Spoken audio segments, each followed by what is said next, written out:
Okay, bring your next comic to stage. You guys ready for that?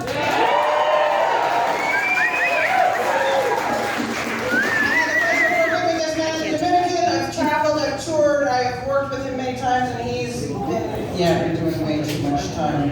Oh, fucking, I know, forever. Put your hands together for Mr. Glenn Ottaway.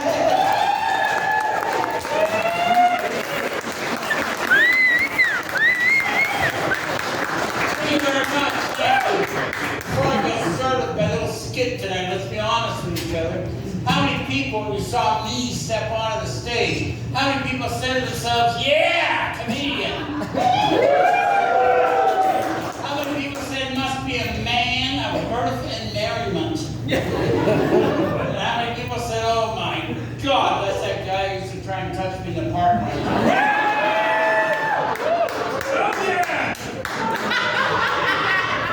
Well, it's nice to be here and working close to home. I live.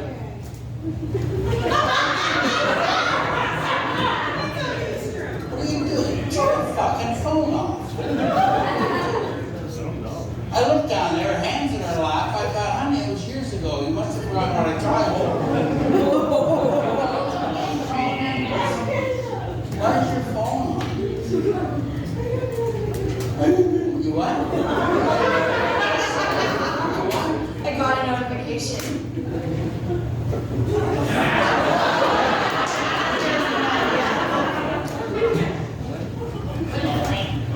Guess what? I'll be honest with you. What if you make me go out and hit? I'm going to be honest with you.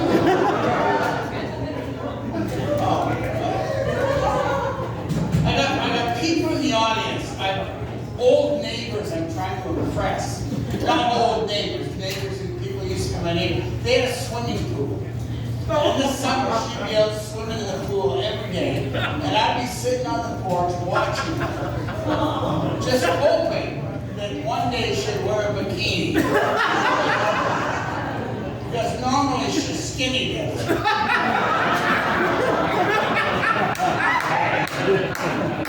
In this business, you travel an awful lot, and one of the hottest places, is this in your wind, is this blocking? You see past that? Okay. One place I went, the hottest place I ever went to was in Egypt. I don't know if anyone's been there. As a plane is landing, they made an announcement. They said, please respect the weather. Temperatures could reach 65 degrees Celsius. I don't speak Celsius, so I have no idea what that means, but I do know it was really fucking hot. And the ironic thing is, 30 days later, it was flown to a place called Alert. Have you heard of it? Just south of the North Pole, a Canadian military base and weather station. As a plane was landing there, they said, please respect the weather. Temperatures could reach 80 degrees below. Doesn't matter if it's Celsius or Fahrenheit, that's fucking cold. Someone told me when it gets that cold, if you spit, it'll freeze before it hits the ground. It does not freeze before it hits the ground, folks. It froze the back of my butt. I did a lot of work for the military. Did some work on the war zones over in Bosnia. During Christmas season, I lived in a tent with 20 other guys, bunk beds so close together, if you scratch your ass in the middle of the night, you're not even sure it was your ass. They gave us soap to use. The soap's the same size as this. This is my emergency emotion pack. I'm talking about the emergency. Don't talk to me. We're not sitting here. I've memorized this. I know where it's fucking going. It's not going to go in your mouth unless you talk to me. I can't do much, but I can still place at a distance. This is the size of the soap they gave us to use. This is the size of Canadian military issued soap. This is the size of Canadian civilian issued body. Picture those together in the shower at the same time. I lost it 3 times. Didn't find it the next night when some guy scratched my ass.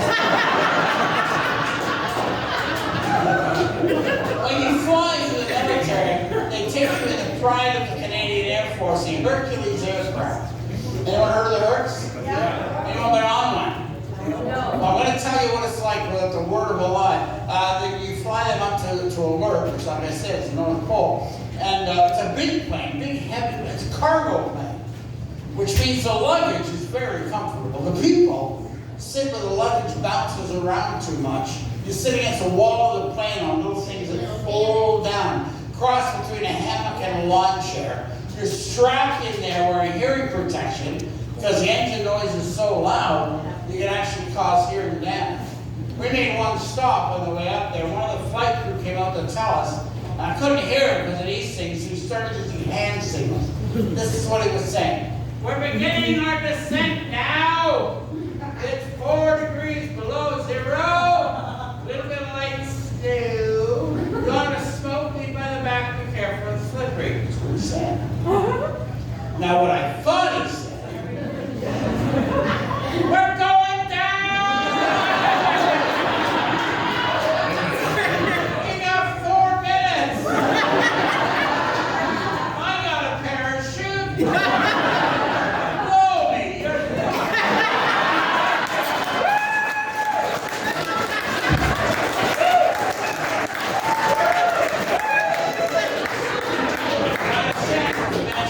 I actually don't play very often anymore.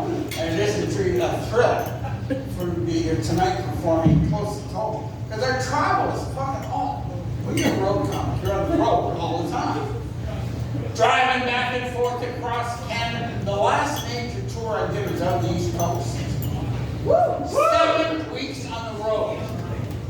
Coming back, I stopped into Montreal to grab a bite to eat. Stopped in, found a great mall downtown Montreal, all food, 100% food. I had every kind of food you can imagine. I had the Chinese, a couple of egg rolls, some chop suey, and sweet and sour poutine. It was nice. But when we came out here, I did the stupidest thing I could do. I asked for directions in English. They said, you're looking for the 420 West. Well, I got down to the ramp. There is no 420 West. You got a 420 Oyst and a 420 X. So now you've got 3 comedians with bellies full of cheese and gravy trying to decide which way West might be. We assume the W fell off the S. Back into Brunswick.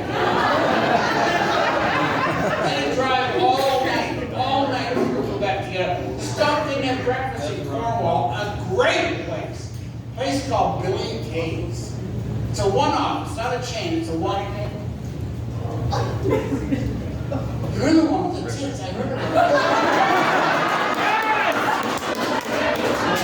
Until you bent over, I didn't I'll hold on, sure. Yeah, so anyway, found a great place here. It's called Bill and Kay's. Their specialty is steamies. You know what a steamy is? Hot dogs. I love hot dogs. And it's even better than that. For breakfast, hot dogs can't be. They were 50 cents a dog. I did 7. Not such a great breakfast. Get back to the highway, less than an hour. I gotta stop quick because things are happening. They met my emollient or anything. So I pulled into a service station. I went running into the men's room. Now, ladies, you have no idea what it's like in a men's room. Let me explain it to you, okay? They usually have 3 standy-uppies and 3 sitty-downies. Now, I'm going to the sitty-downy. Guys, if you're going to men's room, you're going to the sitty-downy, which one do you go to? The handicap one, of course. They're huge. It's like your own little condominium in there, you know? The toilets are high, you can swing your feet. So I'm sitting in there and I'm getting ready for a really nasty thing to happen. And I know it's going to be bad. I know it's going to be so bad, they're going to probably have to repaint the place.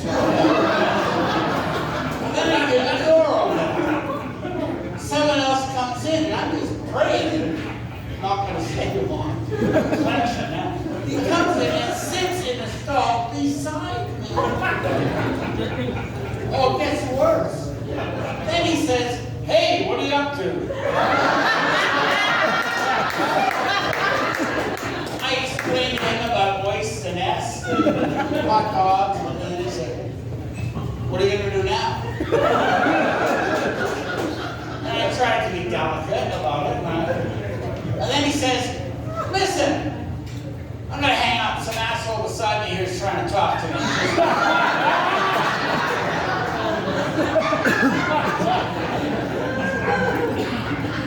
One thing you'll learn about traveling across Canada, people are different everywhere you go. Every province, a lot of comics, if they go to a new town, they'll check out newspapers and museums, see what's going on in the town. I like to study a new area through the arts. I like to go to local dance studios and see what's going on. I particularly like the two-pole dance studios. What was that? Oh, thank God. Okay. My age, you hear something metal fall behind you, you never fucking know. You go to a strip club in Calgary, say for example the French Maid. You can't get anywhere near the dancers. You gotta sit at least 6 feet away from the stage. Now these women still want to make their tip money, so at the end of the show, what they do is start naked, they sit on a stage, they take a loony or a toonie corner of the room, place it upon their most intimate of areas, and invite the fine sportsman to lob a similar coin. And if they can knock that coin off, they either win a Polaroid picture or a poster. That's now, two things happen to me when I drink. Number one, not a very good shot. And number two, not a very good sport. I missed the first one, I'm fucking winging the second. She's gonna taste it for a week. But Ontario, even Ontario, city to city, the laws are different. If you go to a strip club in Toronto, can I do this? Should I wait till you're done? Is that annoying for you? Are you married? Or are you with them? I'm paid to see that. You go to a strip club in Toronto, you buy a lap dance, they're still legal. $20 a dance, and they're right fucking there. Sometimes. You can touch them. Sometimes. They'll touch you. But you never know until they have your money in their hands. Niagara Falls, Ontario. $20 a dance. You touch them. They touch you. No fucking problem. Sudbury, Ontario. $10 a dance. You don't want to touch them.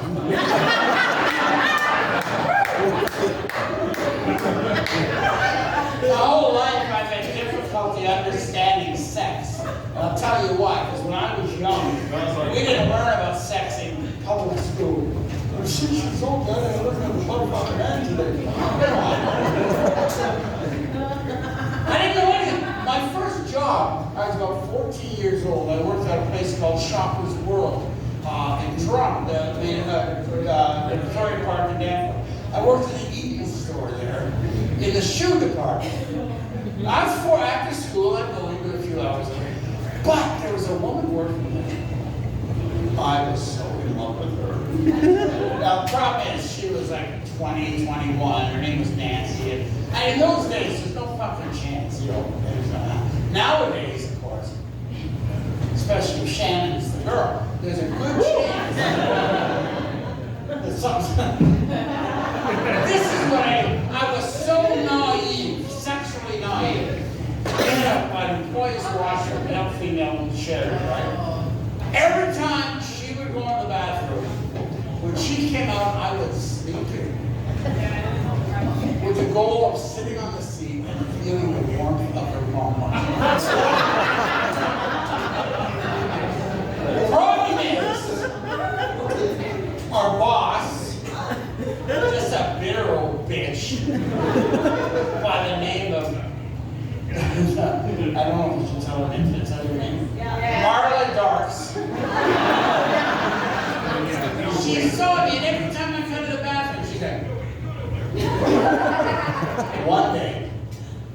Nancy comes in. She comes up to me. In those days, we all wore skirts and dresses to work. She says, I want to show you something. Went to the counter. She lifted up the hem of her skirt, right, above her knee. Hello. She had a run in her pantyhose. She said, look at this, I've got to go change. Will you cover for me? Sure. She goes into the washroom, comes out a few minutes later, ran her pantyhose. Of course, I'm in there to show. Don't even sit down now. I accidentally glanced into the garbage bin. I had to remove 2 screws and pull them. Sitting on top with a bundled up wad of pantyhose. What? That was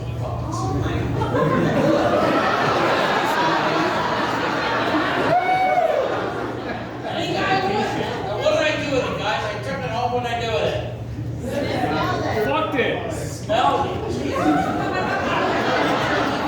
I told you I was very naive. Today I make soup, but in those days.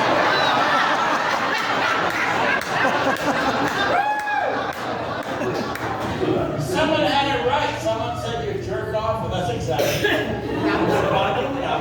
Remember, I'm 14, 15. I can do it 20 times a night. 20 times a night. So then, after a while, they kind of bored you for something a little more original. So I did this. Pretend this mic stand. Pretend that's my car. Not as shiny. Not this thing. No. Forget about this. You take a leg of the pantyhose like this. Oh shit. And you go.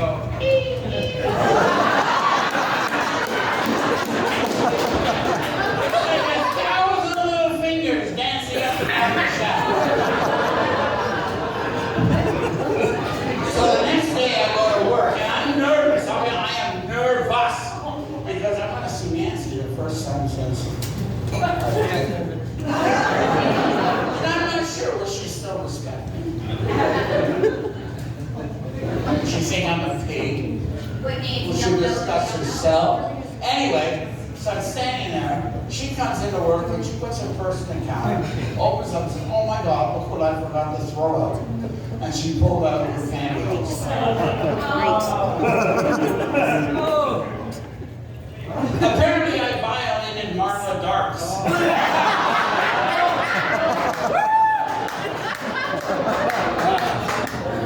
Now I suffer from erectile dysfunction. That's what happens being old and fat. I don't know if you know this, guys. Every 35 pounds you gain, you lose an inch off of Mr. Hat. I never had that much to start. I'm 120 pounds overweight. Another 15 pounds I gotta eat. Other things happen too. I cannot get an erection at all. And here's something that happens to every guy. Ladies, I know when you go to school, you learn about this in all class. Our bodies are changing. Eventually, your bum will fall and your tits will sag. You know that. You're expecting. Guys are never told anything. Never. How old are you? This guy, yeah, how old are you? 37. You're still young. Your balls are going to drop. It's not even gradual. It's like that. I'm walking down the street, tripping what I think is a shoelace.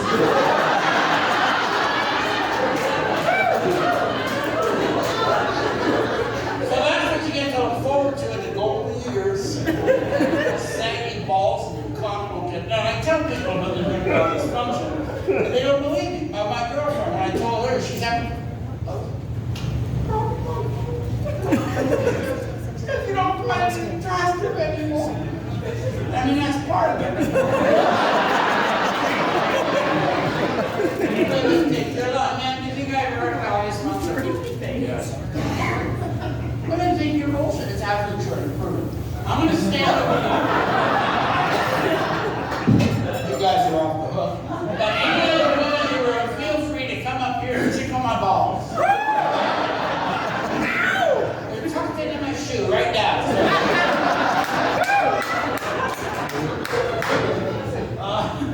By the time my shoes. I realized I was first getting old when I realized every shoe I was buying was Velcro fastened. Now I'm past that stage. I can't wear those. You just slip-ons. The only thing I wear that is Velcro is my underwear. When I was young, I was on the road all the time. It's very important. Laundry day is important. When I was young, I had 8 pairs of underwears. And I did my laundry every Monday evening, and that was fun.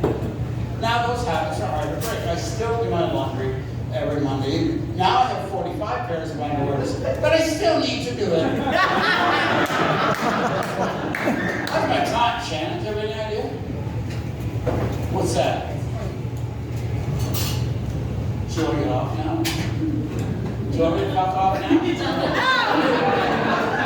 Just gave me the red light.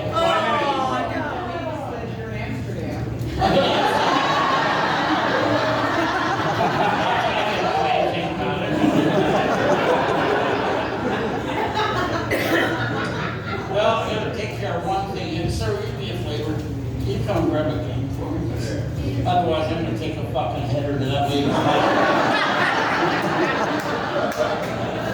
Thank you very much. What's your name? Thank you, Ed. What are you drinking there, Ed? You're trying. Cream roll.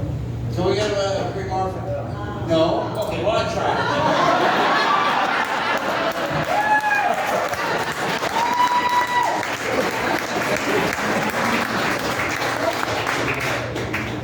I'm going to do one more thing. Got to tell you the difference between men and women. Difference number 1. Guys are the Three Stooges funny. Yeah! Are they funny, ladies? Difference number 2. Ladies, are men pigs? Yes. We pigs, guys? Yeah! They're disgusting. We wear like a bag of garbage. Most important difference of all, guys, do we like getting blowjobs? Yeah! Ladies, do we like giving them? Here's my point. I've got a sound cue coming up. Is it ready to go? Oh, she's up there. Okay. This is something women do not know how to give good head. I'm sorry, ladies. That is a fact. That's the way you learn how to give good head, ladies. Don't go to school. Don't go to classes. You're fucking wrong. Find a gay guy and he'll show you how to do it properly. There used to be a woman on TV, on radio, TV, sex guy, super handsome. This is how she describes how to give the perfect blowjob. I happen to have to play it through the words there. What you do is you take the head of the fingers, that's all. And you lick, and you stop, and you kiss. All the fun things. And then you drool. Underneath the saliva. And you allow that to flow down the shaft of the penis. Little bit of lubrication on your hand. One hand, two, doesn't matter. Root the penis at the base and up the shaft and coordinate hand-mouth movements.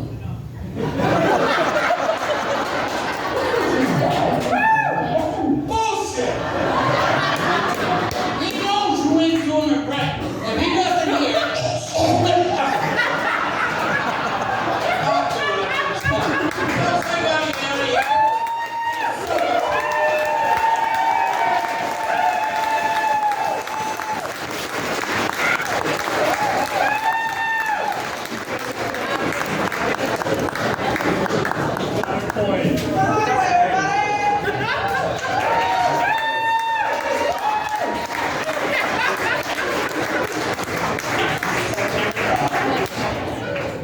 Glenn and I shared a room in the Dominican together for 2 weeks.